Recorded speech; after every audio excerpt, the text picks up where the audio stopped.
Hello and welcome. It's Rena from Sofiri here, coming live to you from Australia. So I hope it's been a happy start to the week for our friends joining us from across the globe. We're here today to talk about a topic that we think is an important one, and it's what you can expect when you move to Australia to study. So it's a topic that can really help us feel more comfortable about the enormous decision we're making in moving overseas to study. And talking about expectations, even about the sorts of things that can seem quite minor, can actually help us ease into a new culture and our new experience. So there are a million new and different ways of life that we can expect when we move overseas to study. For me, myself, I'm an Australian, born and bred, from Australia's most southern state, and it's called Tasmania. But today we're going to talk through 6 of the first things that came to mind for Devarshi, based on his experience moving to Australia to study, and for Jocelyn as a local in Melbourne as well. So that brings me to welcome Devarshi and Jocelyn here from Melbourne Vibe. So welcome, guys. Tell us a little bit about yourself and about Melbourne Vibe. So I'll start. My name is Devarshi. I'm basically from India. I came to Australia in June 2017. Yeah, I'm studying Masters of Business at Monash University. And just like how did everything start and like why did we make videos and stuff, just to give a brief about that. So Jocelyn and I started Melbourne Vibe. We make videos for international students on YouTube. And the only reason was that when I was coming here, there weren't enough information available. That's it. And the best way that people should know what's going on, like how their life is going to be when they're investing $50,000-$100,000 in next 2 years, then I think that there should be more transparency. And we just thought that why not just tell everyone how Australia is like. Yeah, thanks. So, yeah. Jocelyn, tell us a bit about yourself as well. Yeah, so basically, I'm not a student anymore, so that's all done and dusted, thankfully. But I am basically the video editor for Melbourne Vibe, so my main passion is photography, video editing, and then I'm running all the social media stuff as well. So yeah, I'm probably the one that's talking to a lot of people online. Obviously, we both do it, but he's got a million other things to do. So. No, well, welcome to you both, and thank you for joining us today. I certainly have a few questions for you both, and then we're going to answer any questions our friends with us here today would like to ask. And then we're going to end the live video today with a question and answer session where we'll answer anything you have to ask about what we've been chatting about here today. So if you're joining us on Facebook Live, pop us an emoji to let us know you're here, or any questions you have in the comments. And if you're joining us on Zoom webinar, you can ask your questions in the Q&A panel throughout the session, and we'll get to them shortly. So, Devarshi and Jocelyn, Melbourne Vibe's YouTube channel wasn't launched very long ago, but you already have over 700,000 views. So well done. You're obviously discussing topics that we all want to know more about. And I'd like to start by talking about your experience. So, Devarshi, you've told your YouTube followers that moving to Australia can be one of the best things that can happen to you. What has your Australian experience been like so far? Well, I cannot complain. Like all the things that have happened, good, bad, it's amazing. In fact, very recently we were talking about like just in general, international students when they come to Australia, it's just different experience. Yeah. Something that they may not have expected. Yeah. And like even the good things, bad things, when these things happen, it just students grow as a person. So that is really important, and that is primary reason. All the things, all the people that I've met from all the countries. So that's why it has been quite amazing. And luckily, all the things that we have done, a lot of students we have been able to help a lot of students, and yeah, it's pretty amazing. That's wonderful. Thank you for sharing.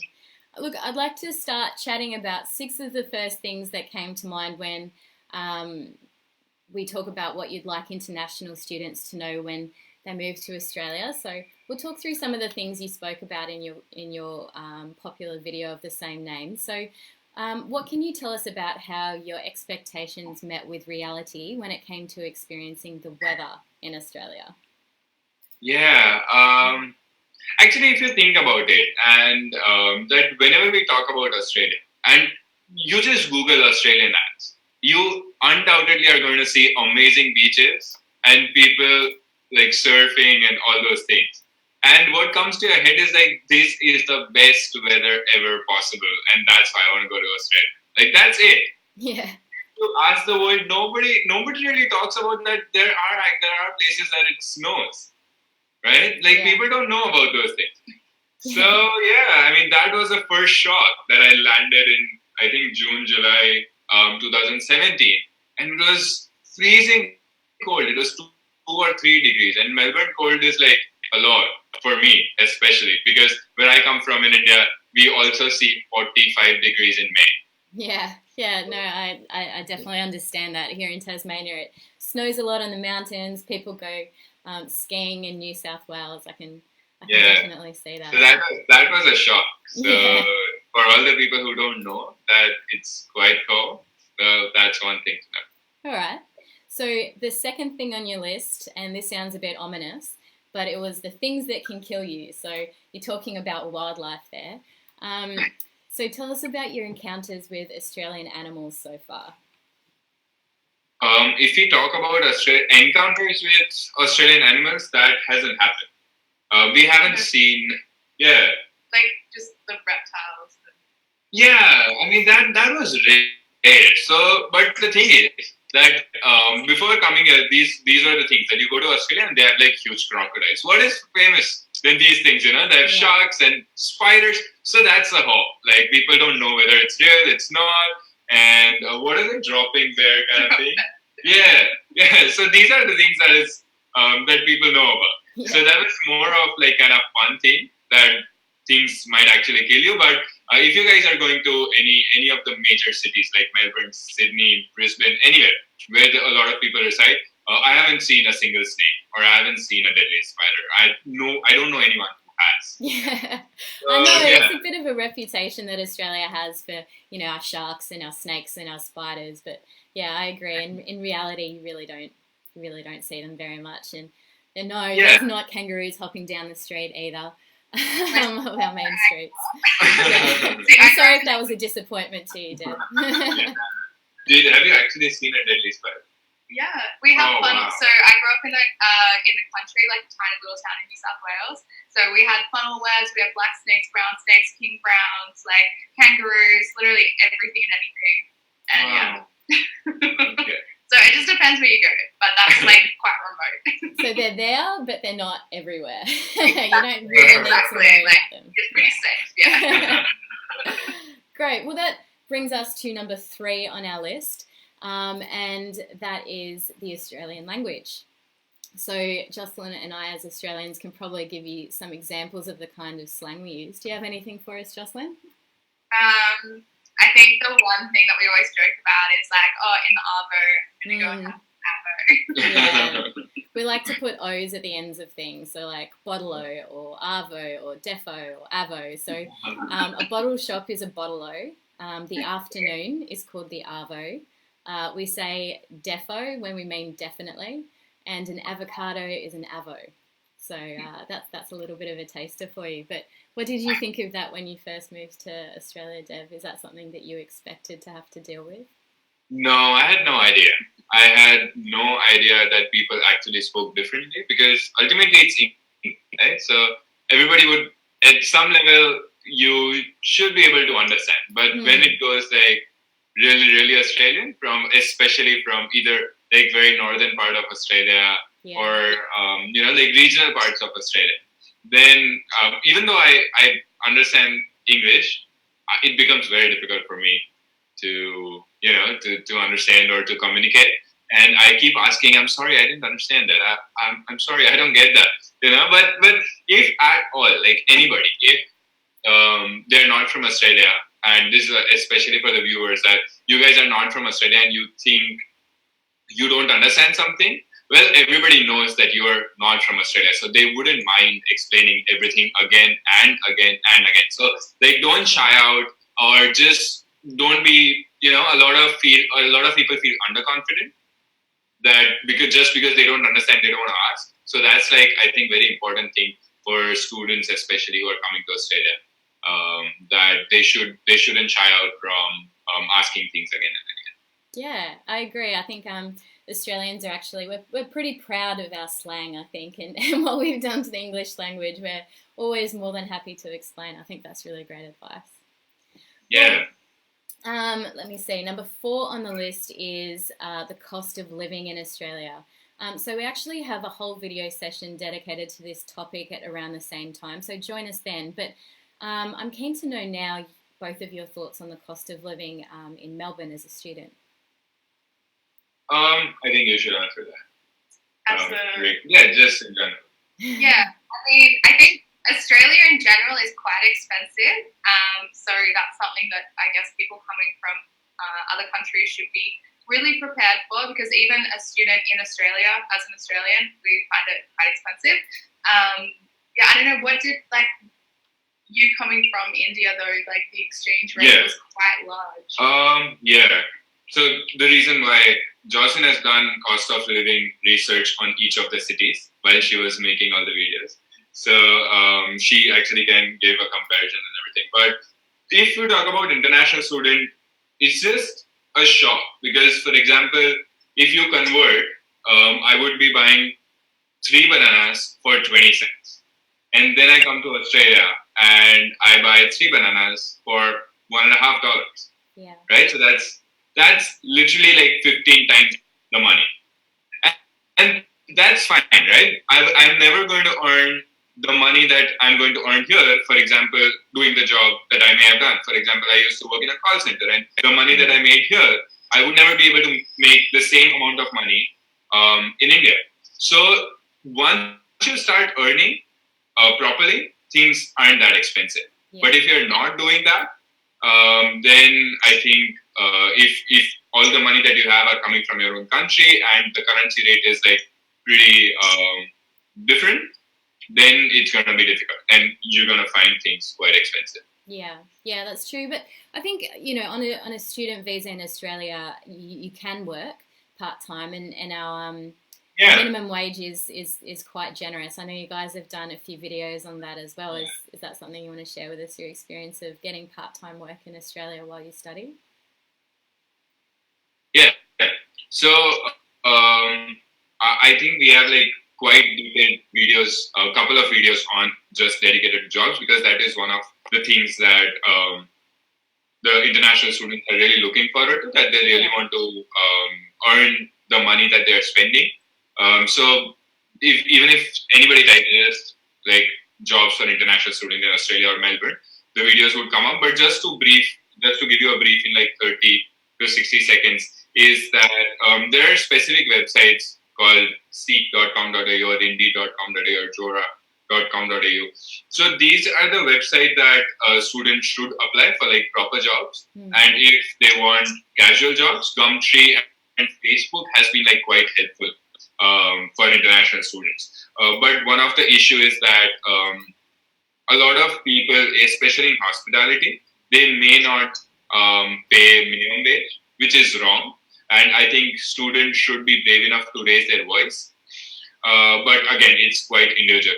But it is difficult to get a job, especially a person need to have proper resume, CV or cover letter. Which we have a video on as well. Yeah. At Resume in Australia. They're just like hospitality jobs and general office administration. Yeah, wonderful. Look, we'll find that video and we'll pop it in the comments and in the chat window where our attendees are joining as well, so they can have a watch about that if they want to learn more about that. But we'll move on to number 5, which is daylight savings. So can you explain to our audience what daylight savings is? Actually, I have an incident to tell. So what had happened was that we have a normal wall clock in our house, right? So it's not digital that it would change automatically. And I had to call somebody around 6 o'clock in India. And the time difference was, I think, 4.5 hours, which changed to 5.5 hours. So from Melbourne to India. So I was like, okay, fine, I have to call. And then I called whoever I had to call. And they're like, why are you calling an hour early? I'm like, what are you saying? And then I'm looking at the wall clock, and I'm thinking that that's the fine, right? That's exactly the time that I was supposed to call. I just couldn't understand that. How is this possible? You know? So, and then I was telling my friends, they're like, what bullshit you're saying? That's nothing. And we were like hardly 2 or 3 or 4 months in the country. So we had no idea about this. And all of us are international students discussing this. But it became quite funny. So I think, and this is also one of the things that people never think that this would be one of the things that would happen. And why does that happen and all those things. So we just, so I actually, Jocelyn, cleared all the doubts, like why that happens and why do we need 1 more hour of sun in our day? And there are places that is like, it's the sunrise happened really early, etc., etc. So we had to incorporate that in one of the things that people should know before they come. Yeah. Look, moving your clock back 1 hour or forward 1 hour in order to get more daylight. It sounds a bit strange, but I enjoy it. I like having an extra hour of sunshine and an extra hour of the day to enjoy. But yeah, you're right. It's something that people should be aware of that we do. Yeah. And the last one on our list, number 6, is public transport. And the advice that that we give on this tends to depend on what Australian state that people choose to live in or people choose to study in. But tell us what surprised you about public transport in Melbourne, or what it is about public transport in Melbourne that you think that international students should know. Yeah, you want to give a brief about how public transport is? I'll explain how it is. Yeah, so basically in most states, I think it's all states now, for public transport, you've got, every state has buses. Every state, I believe, except Canberra, has trains. I'm not sure about Tasmania, actually. We haven't done any public transport in Tasmania.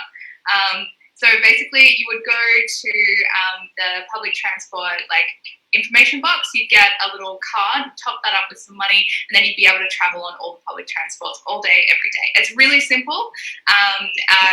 And the trains are generally on time, unless, I guess, you're in Melbourne at the moment. We've got a few issues going on because there's some construction, but apart from that, it's generally pretty good. It's pretty basic. Yeah. So a lot of countries, especially third world countries, run on cash economy. So if we talk about like countries, Southeast Asia, then you may have to pay to buy tickets, right? You have cash that you would immediately pay, and then you get on the train or tram or whatever. So here the best thing is that there is one card. In Melbourne it's a Mikey card, or in Sydney I guess it's Opal. Yeah, Opal card. So that one card that's all that you need to have, and then you'll be able to travel in train, trams, buses. If you're in Sydney, there'll be like ferries, which is kind of exciting. So every time you don't have to. So that was one thing that is really great. And another thing is that international students generally think that because they're not getting a job in first week, second week, third week, a lot of people advise that they should just buy a car. It'll be convenient. Like cars are really not very expensive here. But that is one thing that I want people to know, that if you really want to buy a car, then it's quite expensive. Just weigh your options. How much is the registration and stuff? I'm about to pay my registration next month, and for just a basic sedan, it's like almost $900 just for registration in Victoria, and Victoria is the cheapest state. So those are the things, and registration is just that government is saying that you are eligible to drive your car. That's what registration means, right? So a lot of these things are not there in other countries. So these are the things that students should be aware of. That are they actually saving more than $1,500 just because having a car? Yeah. So public transport is great. If you don't need a car, you should just travel by public transport, especially if you're in big cities.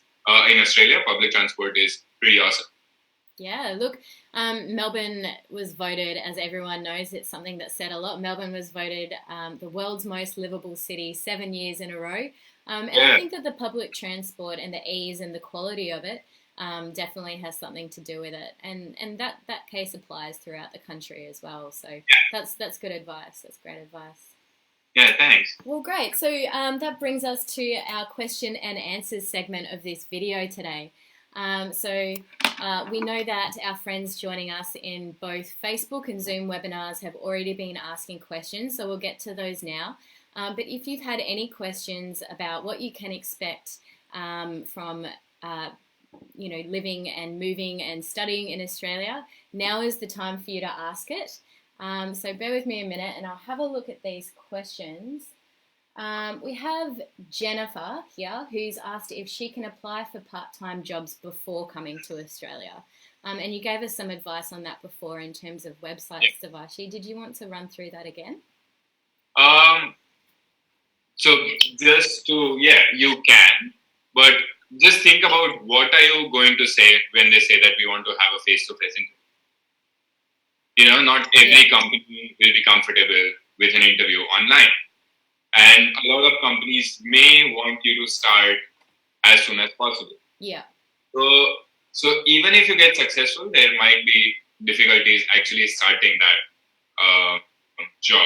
And in Australia, so if you're just talking about like casual part-time hospitality sort of jobs, just whilst you're at university, they generally do want you to do like a 3-hour trial with them. So that's kind of their interview process. So they'll ask you a few questions and then ask you to come back if they liked you, and then you'll do that trial, and then obviously you got paid for that trial, but then after that would be the securing of the job.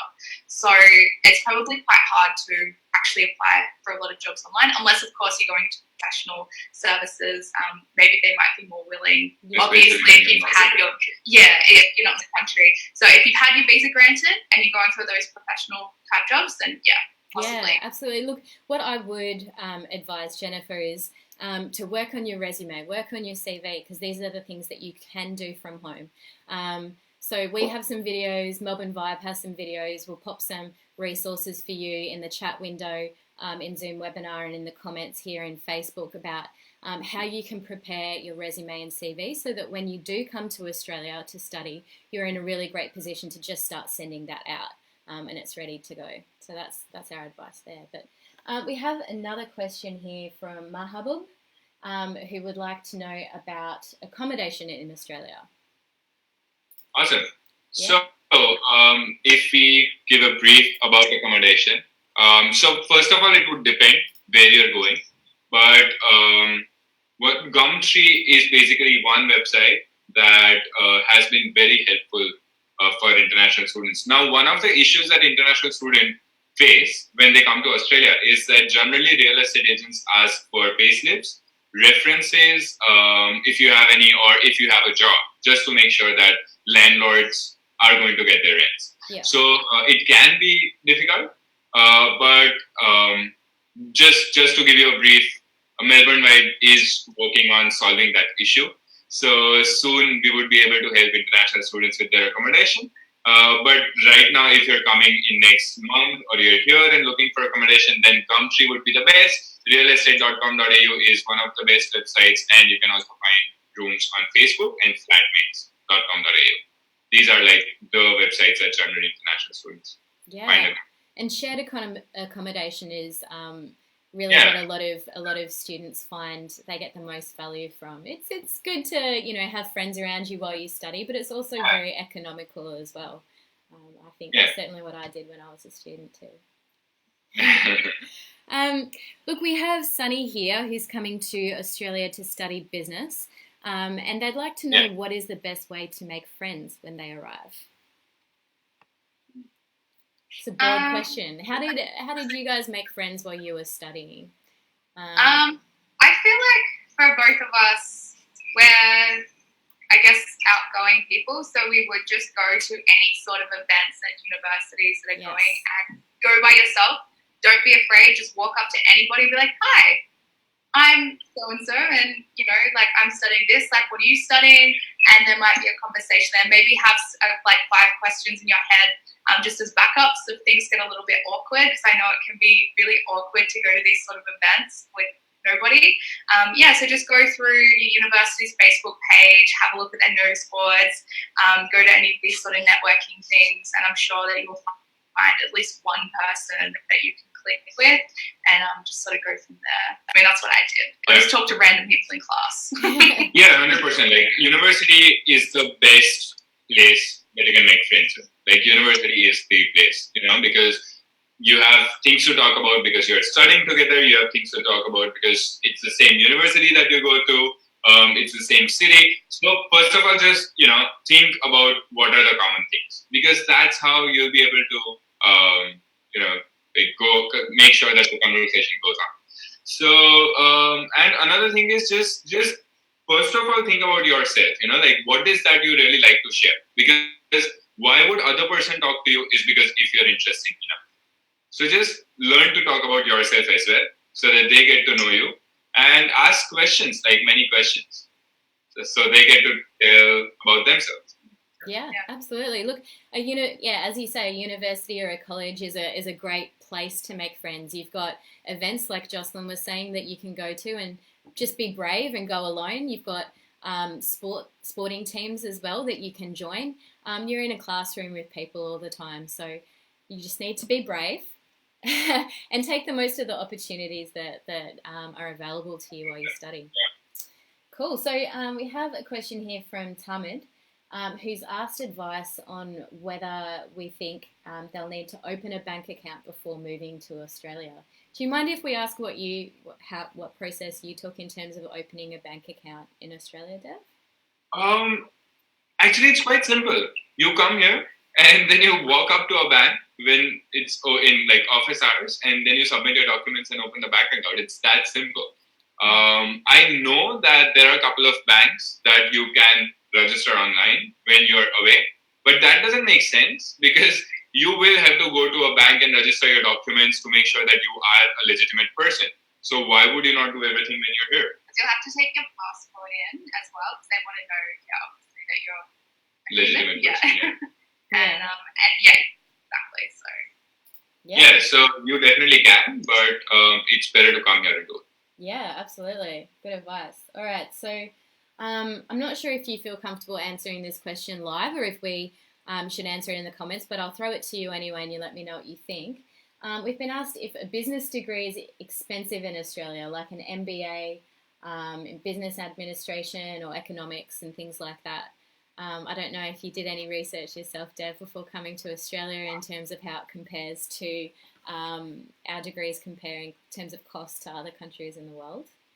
Yeah, so first of all, even if you just talk about Australia, there are, without naming any universities, there are universities who's going to have $22,000 for one semester and $13,000 per semester. Yeah. So is business degree expensive? Well, it depends on the university that you're going to, the course that you're choosing, how long that course is. So, and if you compare to other countries, so just for example, take example of United States. The same question is there that you go to Harvard, and it's going to be bloody expensive. Yeah. But the same way, if you go to a state university in United States, any state-sponsored universities, then it's not going to be that expensive. So important question is to ask that where exactly do you want to study? What is the exposure that you want to do, that you want to get? And because the better the university, the better the crowd. Like you go to Harvard and you're going to meet people who are like of that caliber who got into Harvard. So do you have anything to add? I guess any of that quality, so the more money that you're able to spend, generally, like you're saying, you would get exposed to more people. I don't want to say a higher caliber, but it's kind of true. But it also depends on like what your financial situation is as well. Yeah. So it really depends on what you want to do. Like if you do want to stay in Australia and you do want to study a business degree, the degree in itself, where it's from, isn't incredibly important. In Australia, it's more about what experience you've had and how much work experience you can gain whilst you're doing a university degree. So if you can't spend that much money on your degree, so you go to one of the mid-range universities, but you get so much experience and you've worked for some amazing companies and causes, that's going to look better on your resume. And by doing internships, that's free. You don't have to pay for that.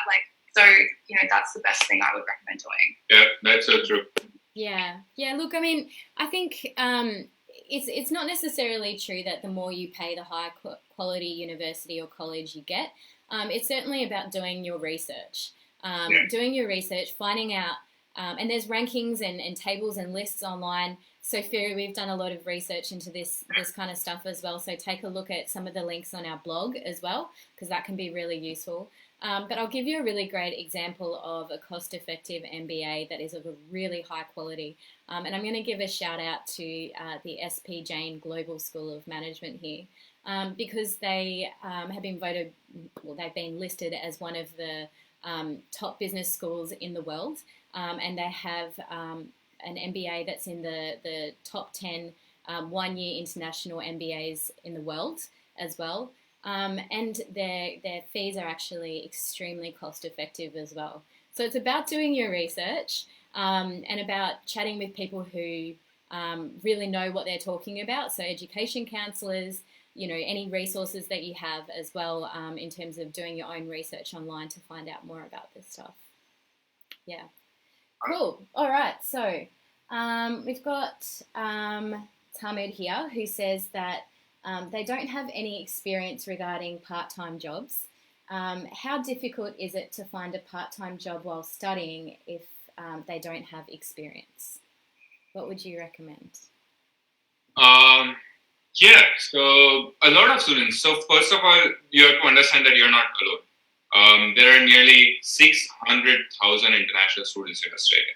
And majority of these students, they're international students. So majority of these students finish their bachelor's and then think of studying postgrad, or, just after 12th or schooling, they decide to do their grad. So there's so many who don't have work experience. So one thing is that one thing is that what will you write in your resume or CV? So what you have to write is the things that you have done well in your schooling. For example, any grade that or any extracurricular activities that you have done, that you have to write, and what you're interested in. And a lot of people, especially in hospitality and for part-time jobs, they don't really care if you have experience or not. All they want to see is that you are hardworking and that you really want to work for them, and you will not just waste their time and money. So if you can show your conviction, then you should be fine. Yeah, absolutely. I think, internships, and getting as much unpaid work experience as you can, if that's an option for you, is a really good way to build up your resume as well. And universities and colleges have programs to help you get internships while you study as well. So I certainly recommend that as well. Awesome. Great. So our friends on Facebook are being very quiet, so I really do encourage you to ask us any questions that you have in the comments. But over here on our webinar, we're going great guns, and we have lots of questions here for you guys. But I'm only going to take 2 more so that we don't go over time today. But I have a question here from Amanda, who's asked for your advice on how to choose what city in Australia to study in. That's a good question. Yeah, it is. There's so many different things you can take into consideration, isn't it? Well, give us a shout out for Melbourne. What can you tell us about how great it is to study in Melbourne? And I'll talk about Tasmania because that's where I'm from. Yeah, so it's great. First of all, it's very difficult, and everybody faces this issue as to which city you should go to. But if you finalize your universities wisely, and you have to also consider what kind of person you are. For example, if I came to Tasmania, then I would practically die because I hate cold. And so you have to see that what is the thing that is very comfortable for you, because it's next 2 years you're going to spend your life in that city, studying there. And if you're going to resent the weather every day, then it's not, you'll never be able to bring the best in you. So there are multiple things. Just primary thing, as you said, like Sophia has so many blogs regarding different things. Yeah. So primary thing to do is the research. So if, for example, if you have for two universities in Sydney, 2 universities in Melbourne, a university in South Australia, Tasmania, So then you have to see what are these cities like, how your life is going to be. And once you have done that, then narrow it down. Like, what is that you want to study? I think, yeah. I just, so, I don't know, maybe because I'm used to Australia, so I'm from New South Wales, but I live now in Victoria. So the Victorian weather, I'm not the biggest fan of because it's very cold for probably at least 8 months of the year. So I prefer it to be a little bit warmer, but I do really love Melbourne, and basically everything is Melbourne City. And I just like how it's laid out, and it's a lot more relaxed in Sydney that I find. So that was the big selling point for me. And of course, cost. Sydney is incredibly expensive, so that's why I moved to Melbourne. That was one of my big deciding factors, was the rental prices. So I think I would sort of pick 5 things that are really important to you. One of them being what sort of university you want to go to, and then sort of whittle that list down, to pick between whatever cities that you're looking at studying in. Yeah, great advice. Look, I'll give a shout out to smaller cities like, Hobart and Adelaide, and, the rest of the Australia cities that aren't Melbourne and Sydney, which are perhaps our better known cities, which is to say that there's certainly something to be said for the smaller cities in terms of cost of living, which is a lot less in terms of maybe more ease in finding accommodation, which is smaller class sizes while you study as well, so you get a little bit more access to your teachers in many cases, and also the fact that you do have plenty more opportunities to make friends with locals. So if you're trying to improve your English, or if you just really want to get right into Australian life, this is a great place to do it. So there's my shout out for Hobart. So Nahid has asked, and this is our final question today. Nahid has asked if we have any sessions on resume and cover letter writing for getting a job in Australia after completing studies for international students. So I'll answer that, which is that yes, we do have sessions on resume and cover letter writing here at Sophiri, and we'll pop them up on our YouTube channel in the next few days and send you through a link. And it's a great question, and certainly one that you should be considering if you're coming to Australia to study, because as we said, preparing a resume and CV in advance is an excellent idea, so that you can just start immediately sending it out once you arrive.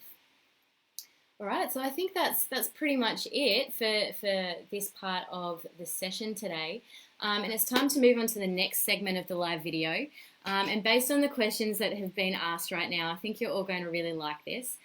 So we're going to take it a step further and show you how you can continue this conversation about your own study options in Australia from experts in education. So if you've joined us on Facebook Live, stay tuned. And if you're on Zoom webinar, click through the YouTube link in the chat window. But for now, we'll say thank you and goodbye to Devarshi and Jocelyn. It's been wonderful to hear your thoughts on living and studying in Australia yourself, and to hear your advice for people who are considering study in Australia. Thanks, guys. Thank you so much for having us. Yeah. I look forward to our sessions together later in the week and next week as well. And we'll see you then. Awesome. Bye-bye. Thanks, guys. Thanks, everyone. Bye. Bye. Hi, everyone. Thanks for joining our live video session today. What I'm going to do now is show you how to get your very own Sophiri education expert. You'll get free education counselling that is tailor-made for your situation, and you can chat about courses, universities, colleges, or whatever it is you're after from your education journey in Australia. They'll also help you make your application and even apply for a student visa if you need one. All right, here we go. So if you're not already signed up to Sophiri, head over onto sophiri.com and click sign up. Enter in the email address you'd like to use along with a password and hit the sign up button. You'll be sent an email asking you to verify that it was you who signed up with us. So all you need to do here is click through the email and you're in. Okay, so at the beginning you'll see a quick little video showing you how Sophiri works. and I do recommend giving it a watch if you have some time. Once you click on My Profile, you'll need to enter in a few of your details so our education experts can have a good idea of where to begin a conversation with you. We are HTTPS and hosted in Australia, so you can be confident that your details are 100% secure. You'll need to enter in your given name, your surname, your date of birth, your email address, your country of citizenship, your current location, and your phone number. In the additional details box, you can select your highest level of study achieved and your latest degree and language that you prefer to chat in to give your education expert a little bit more information about yourself. Once you've done this, it'll be time to choose your education expert. So you'll click on Find an Expert, and in the box here you'll enter in where you'd like to study, what discipline you'd like to study, and your intended level of study. And that's important for you to pop in there because that's information that will again be sent to your education expert so that they can have the best information possible to help inform their advice to you. So I'm having a look at the listings here, and I can see that there's Laurie here with 13 years of experience. She's from Sydney, Australia, and she speaks English. So I'm going to read more about Laurie. And I can see that I'm happy with her bio and I'd like to have a chat with her directly. So I'm going to click Choose. So Laurie's online right now. I can see from that little green highlighted box next to her name. And I can expect Laurie to respond to me as soon as she's seen my message. She's got my details, so she knows a little bit about my story and will soon be able to start talking about courses and universities or colleges.